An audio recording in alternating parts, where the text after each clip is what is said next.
India has been standing with Israel recently on the Middle East. This is from the audience. How would you change that? No, I think what happened on the 7th of October was absolutely wrong. But I also think what Israel did and is doing, bombing innocent civilians, killing women and children, is absolutely wrong and should not be allowed to continue. I'm against violence of any kind, and certainly the scale of violence that Israel is deploying, the way it's deploying that violence, I don't agree with it. Do you think under Modi... And I actually think it's harming Israel. It's harming Israel more than it's helping them. Do you think under Modi that India has managed the US-China competition well? Well, if you call having Chinese troops in 4,000 square kilometers of our territory handling something well, then maybe. We've got Chinese troops occupying land the size of Delhi in Ladakh. I think that's a disaster. Media doesn't like to write about it. How would America react if, a neighbor occupied 4,000 square kilometers of your territory? Would any president be able to get away with saying that he's handled that well? So I don't think Mr. Modi's handled China well at all. I think there's no reason Chinese troops should be sitting in our territory. Okay. So before I move on to the final question,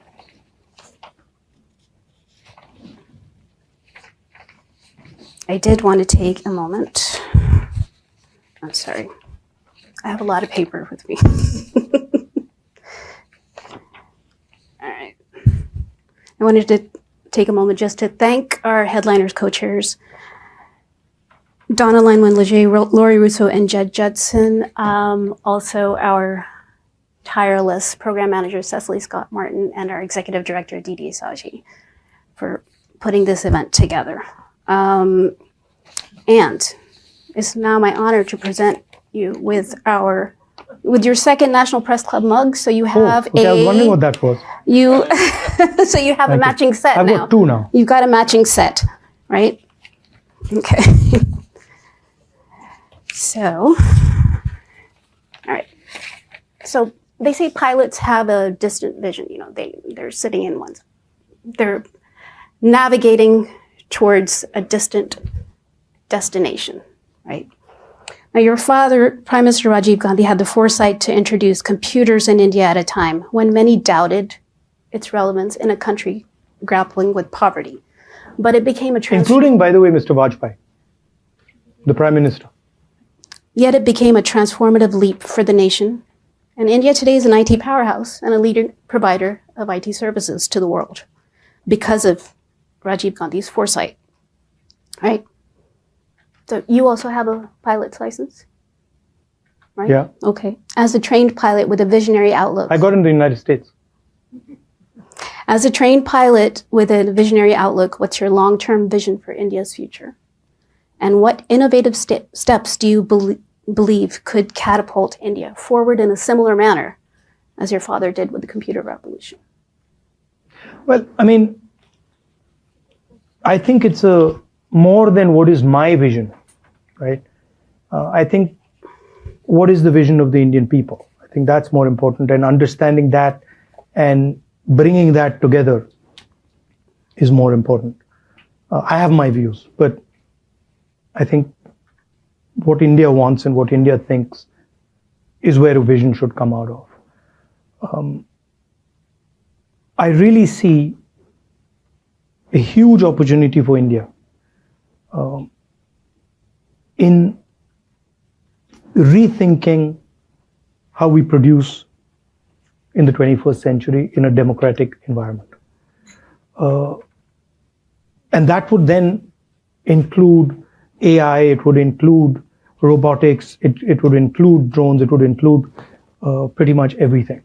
Mm-hmm. In order to do that, you would also need to build the infrastructure to do that. So it would include a whole set of things that would make India in a sense, an alternative producer, an alternative to the Chinese way of doing things. That's one aspect of it, right? The other aspect of it is the fairness. I think there's huge energy locked in inside India, inside the social structure of India, and it's hidden. So India needs to start respecting the skills of its people, the skills of ordinary Indians. And we need to build a system that empowers them and links them to the banking system, provides them the technology to thrive. I think that for me is important. And the idea of caste, the idea of unfairness, the idea that, you have two business people who control the entire Indian business system. The fact that you have, they own, Mr. Adani owns airports, ports, the agricultural system, silos, the defense industry, everything. This is causing a lot of damage to India's productivity. So thinking about these things and making India a fairer place. If you ask me, how would you define success? If I could make India even slightly fairer, I would say I have been quite successful. And at another level, where I think we've been successful already, is fighting the idea of anger and hatred. The fact that our opposition, the RSS and the BJP, divide India, make one religion fight with another religion, spread hatred, spread anger, and providing an antidote to that. Introducing the word love into the conversation, which we did in the Bharat Jodo Yatra, and we did very successfully. I think that's a very powerful step. And so pushing that further, deepening that, ideas of respect, humility, affection for all religions, I think that is something that we're going to push. And it's worked. We can see even the effect on our Prime Minister was phenomenal. We are fighting the election and we are putting pressure on him, and we pulled out the Constitution. We used to earlier say that he's attacking the institutions, he's attacking the courts, he's attacking the media space, and somehow it was not connecting. And then one day we pulled out the Constitution, and in our speeches we started putting the Constitution, and then it just it connected immediately. And we then realized that Indian people are not going to allow their Constitution to be torn to pieces.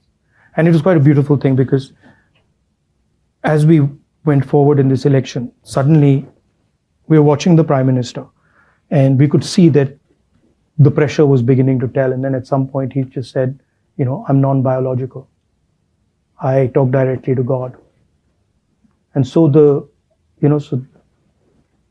illusion was broken in a sense. Here's a Prime Minister of a modern country in the 21st century telling people that I speak to God. I'm different than everybody else. You are biological people. I'm a non-biological person, and I have a direct link to God. And that for us was game over. We knew that we had defeated the Prime Minister, right? And then the beautiful thing was, the first thing he did when he walked in to the Lok Sabha, and he was sworn in, he took the Constitution of India and he placed it in his head. So it was an interesting paradox. On one hand, he's destroying the Constitution, he's attacking the democratic structure, and then the Indian people have forced him to put it in his head. So that's India for you. That's Indian democracy for you. Yeah. Right. Well, thank you.